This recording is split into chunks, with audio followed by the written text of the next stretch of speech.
Сәлем достар, бүгінгі видеода сіздерге елбасымыз Нұрсұлтан Назарбаев не үшін патшалықтан кетті, не жоспары бар, құпия сырын ашып, барлық шындығын айтып, маңызын айтатын боламыз.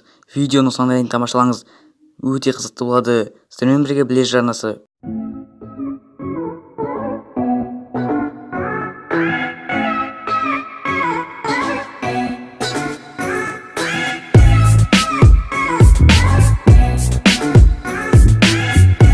19 наурызда Нұрсұлтан Назарбаев 1991 жылдан бері келе жатқан Қазақстанның президенттігіне отставкаға кететіні туралы мәлімдеді.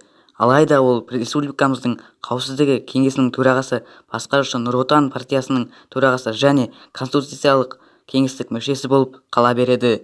2020 жылы өтетін жаңа сайлауға дейін президент оның ұзақ жылдағы одақтастығын Сенат төрағасын Қасым-Жомарт Тоқаев болды.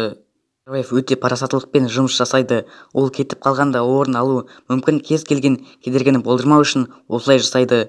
Мұндай қауіпкер әрқашан бар.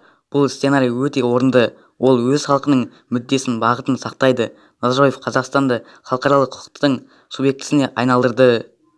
Бұрын ол қазақ КСР-ның президенті болды. 2015 жылдың сәуір айында мерзімінен бұрын президент сайлауында 5-ші президенттікке мерзімге қайта сайланды. Ресми деректерге сәйкес 97,000-75% дауыс жинады. Қазақ КСР министрлігінің кеңесшісі төрағасы 1984 жылы, 1989 жылы, 1962 жылдан бастап КОКП мүшесі атанды. КОКП ОК 1986 жылы, 1991 жылы мүшесі, КОКП орталық бақылау комиссиясының мүшесі 1981 жылы, 1986 жылы, Қазақстан Компартиясының орталық комитетінің хатшысы 1979 жылы, 1984 жылы, Қазақстан Компартиясының орталық комитетінің бірінші хатшысы 1989 жылы, 1991 жылы, Солтүстік Қазақстан облысының КСР жоғарғы кеңесінің шақырылымының 1979 жылы, 1989 жылы мүшесі атанды. Нұрсұлтан Назарбаев 1940 жылы 6 шілдеде Алматы облысының Қарасай ауданында қарасты Шалмаған ауылында Әбіш пен Әлжанның отбасында дүниеге келген. 1940 жылы 6 шілдеде Іле алатауының баурайында Шқоңыр жайлауында Әбіш пен Әлжан Назарбаевтардың шаңырағында дүниеге келді. Оған әке-шешесі Нұрсұлтан деп ат қойды. Сәбиге ат таңдаудың өзі жатқан бір хикаяға айналды.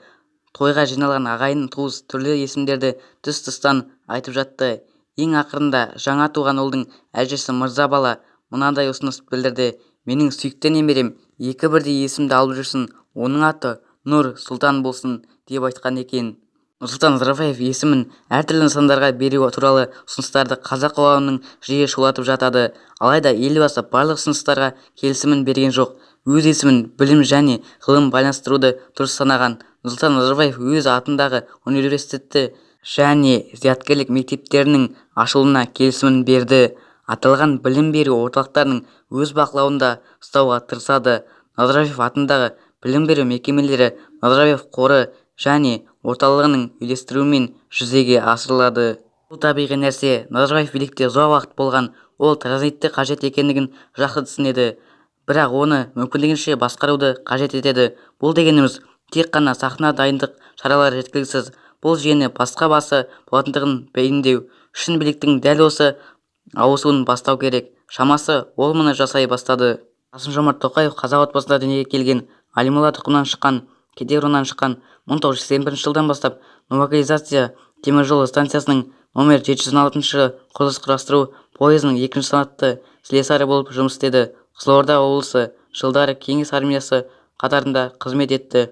Номер 338-88 жеке әскери бөлімі Мәскеу. 1984 жылы ол коммунистік партияға қосылып, 1991 жылы таратылғанға дейін оның мүшесі болды. 1991 жылы Қазақстан Республикасының жастар істері жөніндегі мемлекеттік комитетінде жұмыс істеді.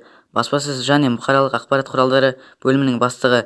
1993 жылы жылдан бастап комитеттік төрағасының орынбасары. 1994 жылдан бастап Қазақстан Республикасының жастар туризм және спорт министрінің орынбасары. Ол Қазақстан Республикасының президентінің жанындағы кешірім жасау жөніндегі комиссиясының мүшесі болды.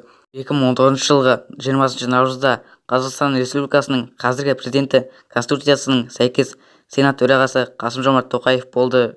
Қазақстанда келесі президент сайлауы 2020 жылдың сәуір айында өтуі керек еді.